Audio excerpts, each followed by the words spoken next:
Alors que nous sommes debout, nous prenons le livre de Proverbes, chapitre 4.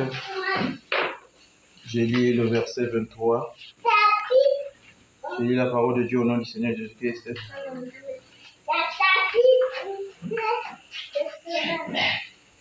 Garde ton cœur plus que toute autre chose, car de lui viennent les sources de la vie. Amen. Une écoute hier, Dieu bénisse sa parole. Père éternel et tout-puissant, c'est à toi qu'on recommande cette ainsi au monde. Est-ce que toi, tu puisses encore nous parler au nom du Seigneur Jésus-Christ? Amen. Amen. Je vous asseoir.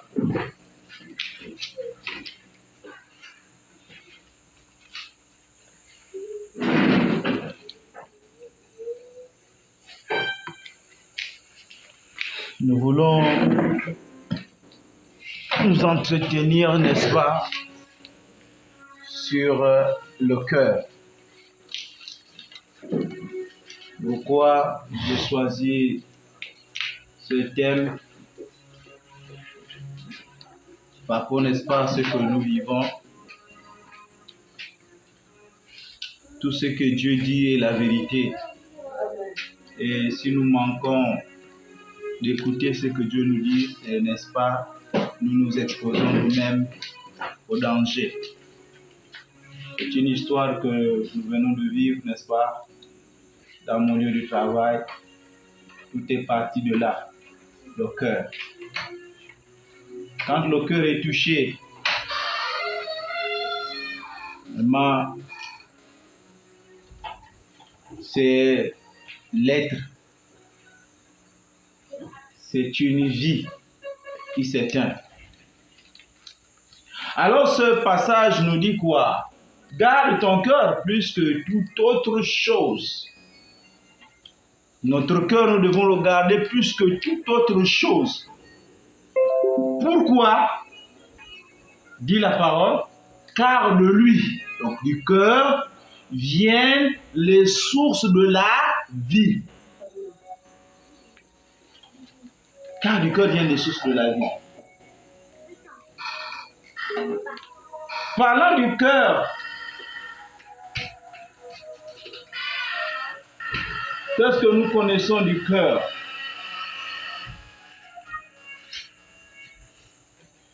Qu'est-ce que nous connaissons du cœur? Le cœur, n'est-ce pas, comme nous enseigne, comme nous le voyons selon la science. Selon la science,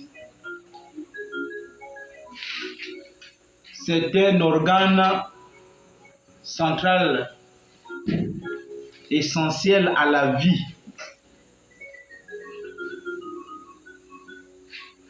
Selon, n'est-ce pas, l'anatomie du cœur, l'anatomie du cœur, le cœur est un muscle creux de taille d'un poing, situé légèrement à gauche du centre de la poitrine derrière le sternum. Il est divisé en 4 cavités, 2 oreillettes, droite et gauche, et 2 ventricules, droit et gauche. Quant à son fonctionnement, le cœur agit comme une pompe pour faire quoi? Pour faire circuler le sang dans tout le corps. Donc le cœur pompe le sang dans tout le corps. Il fonctionne en 2 phases principales. La première phase est dite systolique, c'est-à-dire le cœur se contracte pour expulser le sang dans les artères. Et la seconde phase qui est dite diastolique, il se relâche pour, n'est-ce pas, remplir le sang. Ça, c'est le fonctionnement du corps. La fonction principale du cœur, excusez-moi de venir sur ces petits détails, après nous allons rentrer sur l'essentiel, agit comme une pompe, faire circuler le sang, c'est ce que nous venons de dire. Le cœur joue, donc dans sa fonction principale, il joue un rôle crucial dans le système cardiovasculaire, transportant l'oxygène et les nutriments aux cellules. Rebecca, ça se passe ici. et éliminant les déchets métaboliques, les artères transportent le sang riche en oxygène vers le corps, tandis que les veines ramènent le sang appauvri en oxygène au cœur pour être réoxygéné dans les poumons. Ça, c'est scientifiquement parlant.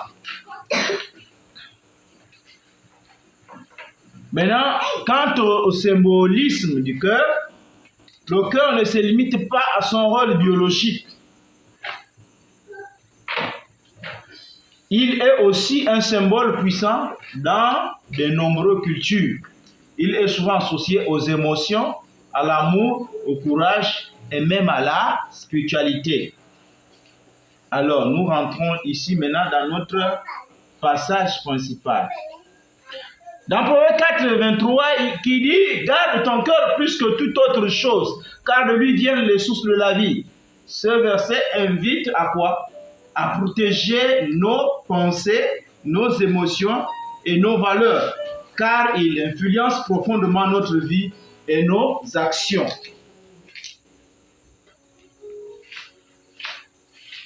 Ici, il souligne l'importance de protéger le cœur, non pas dans un sens physique, mais spirituel et émotionnel. Le cœur dans la Bible, n'est-ce pas, représente souvent le centre de la personnalité humaine, englobant les pensées, les désirs, les émotions et les intentions.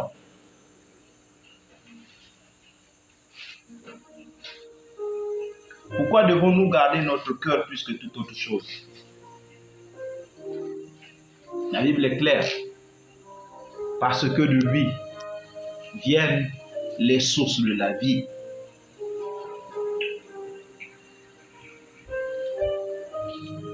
Parce que de lui viennent les sources de la vie. Donc la vie que nous avons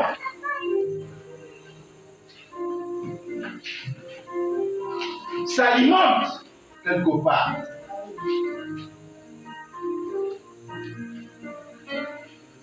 Quand nous parlons, oui, c'est parce que nous mangeons,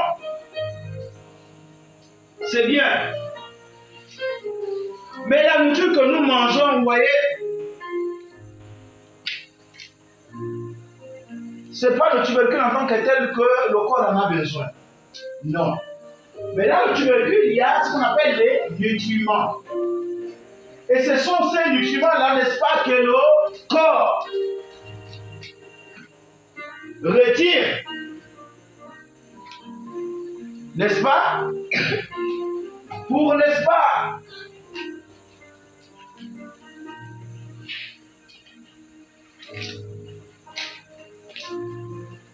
alimenter le cœur.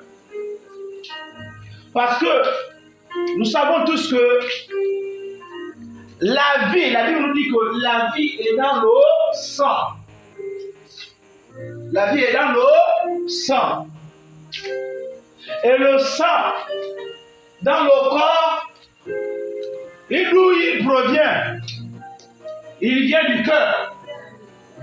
Parce que c'est le cœur qui pompe le sang dans tout le corps.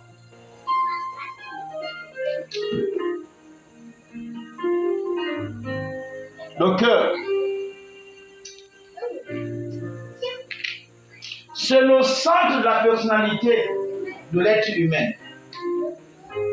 Lorsqu'on parle de personnalité de l'être humain, ici, nous rentrons dans l'âme. Ok? Nous rentrons dans l'âme. Sous notre définition, on parle du siège d'émotion. L'âme se trouve, n'est-ce pas, là, dans le cœur de l'homme. L'âme siège là, dans le cœur de l'homme. Et avec Frère Branham, n'est-ce pas, il y a c'est-à-dire que même dans le cœur, lorsqu'on fait l'anatomie du cœur, n'est-ce pas, il y a une poche à l'intérieur qui est vide. Dans le cœur. Et il a allé jusqu'à dire que, en fait, cette poche-là n'est pas là par hasard. En fait, c'est là où l'âme, comme une cabine, c'est là où l'âme est posée. Et puisque celui qui contrôle, n'est-ce pas, tout l'être, tout part de là. Nous devons garder notre cœur plus que toute autre chose du monde. Pourquoi? Parce que lorsque nous parlons de source de la vie, avant d'arriver là, je vais d'abord tirer quelques éléments importants. Garde ton cœur plus que toute autre chose, car de lui viennent les sources de la vie. Garder son cœur nous amène à comprendre ici que nous devons veiller. N'est-ce pas? Nous devons veiller continuellement, n'est-ce pas, à ce que notre cœur ou mon cœur ne soit pas troublé. L'évangile de Jean chapitre 4, juste le verset 1er nous dit quoi? Que votre cœur ne se trouble point. Qu'est-ce qui peut amener le cœur à être troublé?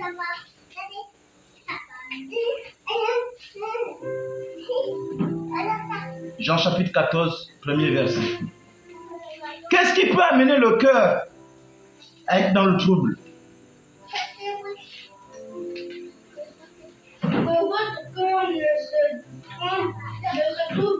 Oui. Voyez, mais c'est juste cette phrase-là. Le trouble, qui parle du trouble du cœur. Notre corps ne doit pas être troublé. D'où l'importance, n'est-ce pas, de veiller sur notre cœur pour éviter que le cœur soit troublé. Parce que quand le cœur est troublé, c'est la vie de l'homme qui prend un coup. Est-ce que quelqu'un comprend? Le cœur, selon la description biblique, représente le centre de la personnalité humaine, englobant les pensées, les désirs et les émotions. Garder son cœur implique de gérer et de protéger son cœur de troubles, ce qui, n'est-ce pas, demande de la vigilance ou de la prudence. Veiller, continuer le marche sur son cœur, ici, nous invite à la vigilance. Ici, nous invite à la prudence. La prudence de ce que, n'est-ce pas, nous pouvons concevoir ou de ce que nous pouvons laisser entrer dans le cœur qui va impacter notre vie, qui va définir nos actions. Parce que les actions sont définies par ce que nous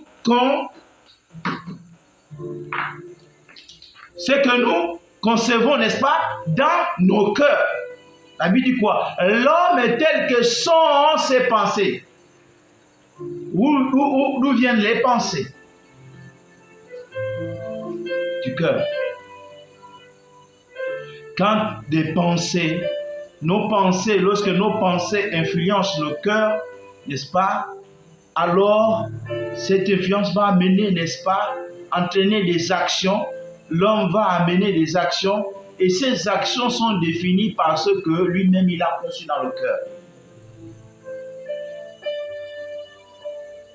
Garder son cœur implique, n'est-ce pas, de gérer et de protéger son cœur de troubles, ce qui, n'est-ce pas, demande de la vigilance ou la prudence. Cela inclut d'éviter les influences néfastes et de cultiver des valeurs qui nous sont saines. Vous voyez, le cœur, dit la Bible, selon Jérémie 17, lis-nous ça, versets 9 à 10. Je dois garder mon cœur plus que toute autre chose, car de lui viennent les sources de la vie.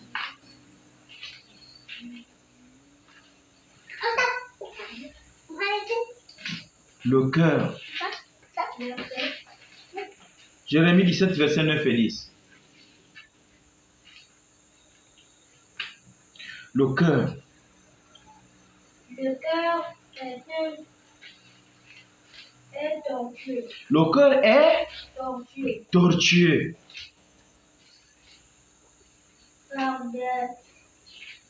Par-dessus toute chose.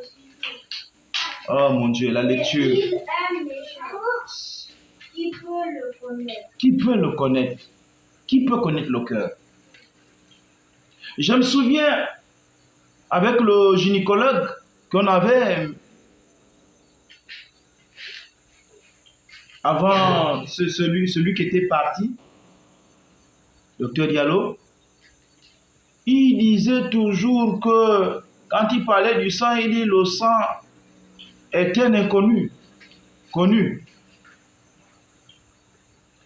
Mais nous savons, parce que dans le sang, il y a la vie. Mais tous ceux qui travaillent, qui sont en contact avec le sang tous les jours, ils savent bien que malgré qu'ils savent qu'est-ce que le sang met toujours, en fait, il reste toujours un mystère. Mais nous savons que là, le mystère qu'il y a dans le sang, c'est quoi? C'est la vie. Le sang transporte la vie. C'est pourquoi dans la Bible, selon Lévitique, on nous dit de ne pas en consommer. Hein?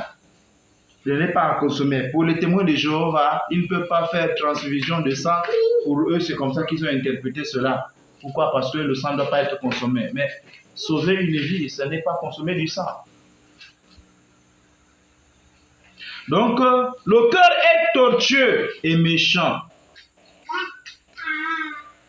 Alors, puisque le cœur est tortueux et méchant, qu'est-ce qu'il faut? David, dans le psaume 51, verset 12, si vous pouvez lire, il demande quoi? Il fait une prière. Il fait une prière. Il demande à Dieu. Verset 12.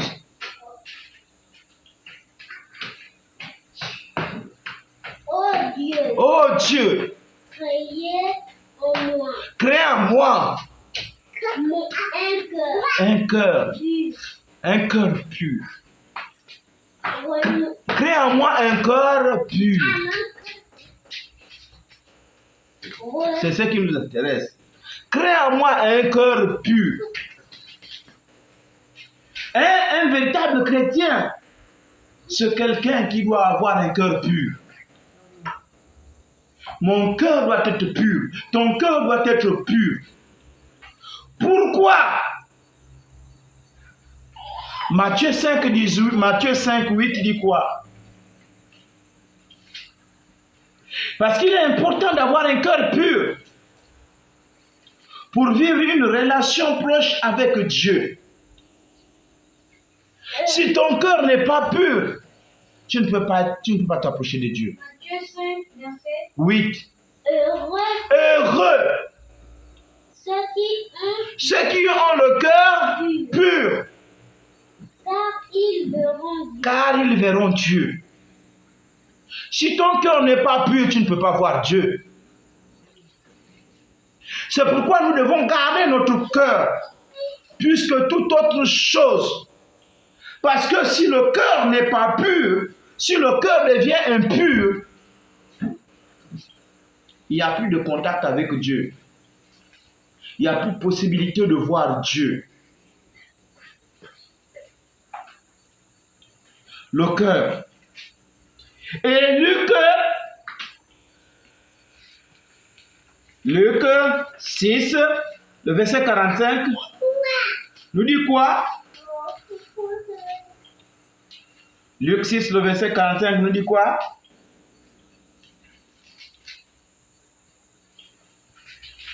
Luc 6, le verset 45, nous dit quoi?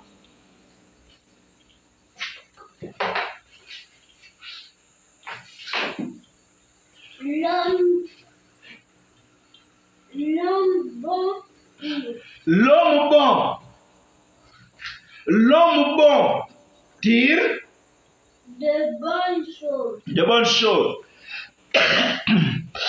L'homme bon tire de bonnes choses. Du bon trésor. Du bon trésor De son cœur. de son cœur. Et Le méchant Et le méchant tire tire de mauvaises choses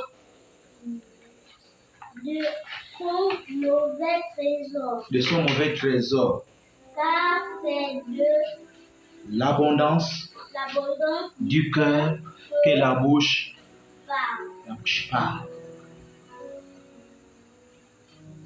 Si quelqu'un te parle, si ce qui sort de la bouche de quelqu'un, si c'est bon, si c'est mauvais, cela dépend des trésors qu'il y a dans son cœur.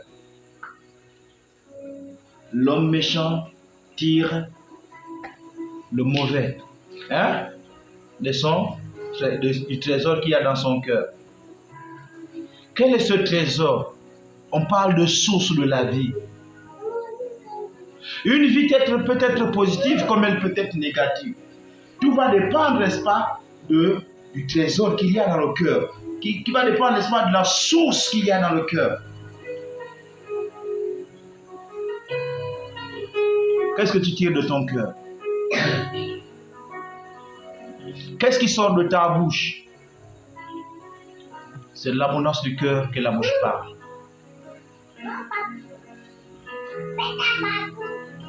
Parlant de source, le cœur, on a dit, est présenté comme la source des actions. La source de quoi? Des actions, des paroles et des décisions. Donc tes actions, tes paroles, tes décisions ont pour source le trésor de ton cœur. Ok? N'est-ce pas? Non, Dieu juge le cœur. Mais tu oublies que ta vie montre, n'est-ce pas, les trésors qu'il y a dans ton cœur. Les sources de ton trésor, ton cœur. Ça montre que ton cœur, là-dedans, il n'y a rien de bon. Parce que tout ce que tu dis, tout ce que tu fais, a pour source le cœur. Tes mauvaises paroles ont pour source le cœur. Ta mauvaise vie a pour source le cœur. Tes décisions ont pour source le cœur. Alors, si Dieu juge le cœur, ça veut dire que ton cœur est jugé, est connu, est dévoilé sur la base de ce que tu fais, de ce que tu dis, de ce que tu décides. Et pour éviter, n'est-ce pas, ce qui est mauvais dans le cœur, il faut garder son cœur, il faut veiller sur son cœur. Le cœur de l'homme est tortueux et méchant. Et alors, pour enlever cette méchanceté et tout ce qu'il y a de tortueux dans le cœur, nous avons besoin, comme David, n'est-ce pas, de demander à Dieu de quoi? De renouveler quoi? De renouveler notre cœur. Et selon Ézéchiel, Dieu nous a fait une promesse de nous donner un cœur nouveau. Un cœur nouveau dont lui-même aurait le contrôle. Donc, parlant de source de la vie,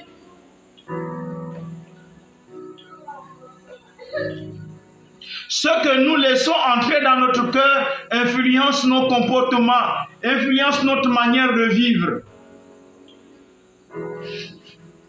Protéger son cœur revient donc à veiller sur ce que nous pensons et ressentons. Protéger notre cœur revient à veiller sur ce que nous pensons et ressentons. Ce que tu penses et que tu ressens, si tu laisses rentrer ça dans ton cœur, ça va t'amener à agir. Que tu le veuilles ou pas. De l'abondance, de quoi? Du cœur. Selon ce que tu remplis dans ton cœur, finira par te faire agir. Si ton cœur est nourri de haine, si ton cœur est nourri de la colère, si ton cœur a à force de cela, de l'abondance de ce que tu mets dans ton cœur, tu finiras par agir selon ce que tu mets dans ton cœur. tel a tué, tel a volé. Pourquoi? Parce qu'il a, c'est de ça qu'il a nourri son cœur. Ok? C'est pourquoi ce soir, tu es interpellé à veiller continuellement sur ton cœur, à veiller sur ce que tu fais rentrer, à veiller sur ce que tu penses, afin de ne pas laisser rentrer n'importe quoi dans ton cœur. Parce que quand tu fais rentrer dans ton cœur reçoit cela. Le cœur ne refuse rien. Le cœur prend ce que tu lui donnes. Et lorsque le cœur en aura assez, que tu le veuilles ou pas, tu vas agir selon ce que le cœur a en abondance dans ton cœur.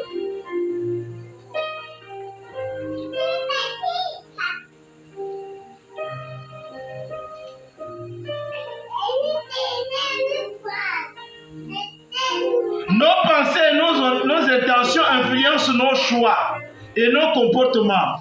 Un cœur digne, n'est-ce pas, aligné sur les valeurs nobles, produit des intentions pures et constructives.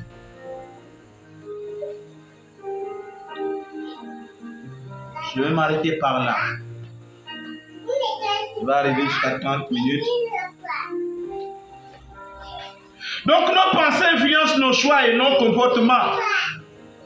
Un cœur aligné sur les valeurs nobles produit des intentions pures et constructives. Quant à la parole, Jésus dit que c'est de l'abondance du cœur que la bouche parle. Les paroles, n'est-ce pas, bienveillantes et encourageantes découlent d'un cœur rempli de bonté. Décision morale. Le cœur guide nos jugements entre le bien et le mal. Un cœur sain,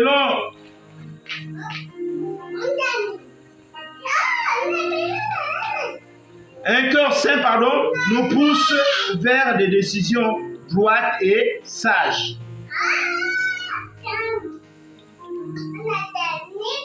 Émotions. Les émotions comme l'amour, la joie ou la paix trouvent leur origine dans un cœur en harmonie avec Dieu et sa sagesse. Parlant de relations, le cœur juste favorise des relations saines, empreintes de respect, de